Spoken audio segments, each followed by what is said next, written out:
আসসালামু আলাইকুম ওয়া রাহমাতুল্লাহি ওয়া বারাকাতুহু। সকলে কেমন আছেন? আশা করি আল্লাহ তাআলার অশেষ মেহেরবানিতে সকলেই ভালো আছেন। রমজান বিদায় নেওয়ার সময়টা সত্যিই খুব আবেগপ্রবণ।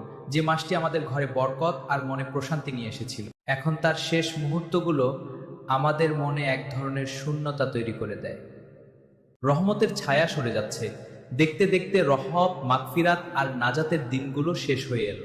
মনে হচ্ছে এই তো সেদিন চাঁদ দেখে আনন্দ করেছিলাম, আর আজ বিদায়ের সুর বাজছে। সেহরি আর ইফতারের সেই চেনা ব্যস্ততা, তারাবিহর সেই প্রশান্তি, সবই এখন স্মৃতি হয়ে যাচ্ছে। মসজিদের সেই কাতারগুলো হয়তো আবার আগের মতো ফাঁকা হয়ে যাবে, যা ভাবলে মনটা খেদে ওঠে।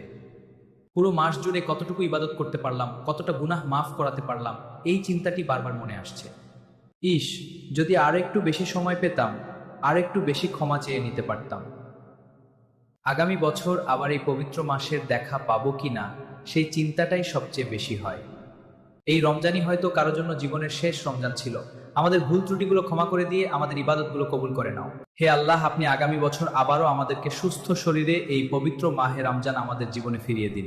কথাগুলো যদি ভালো লেগে থাকে তাহলে চ্যানেলটি সাবস্ক্রাইব করে রাখবেন, সামনে আরো সুন্দর সুন্দর ভিডিও যেন দেখতে পারবেন। সকলেই ভালো থাকবেন, সুস্থ থাকবেন। আজ আমি আপনাদের কাছ থেকে বিদায় নিচ্ছি। ইনশাআল্লাহ সামনে আবার দেখা হবে।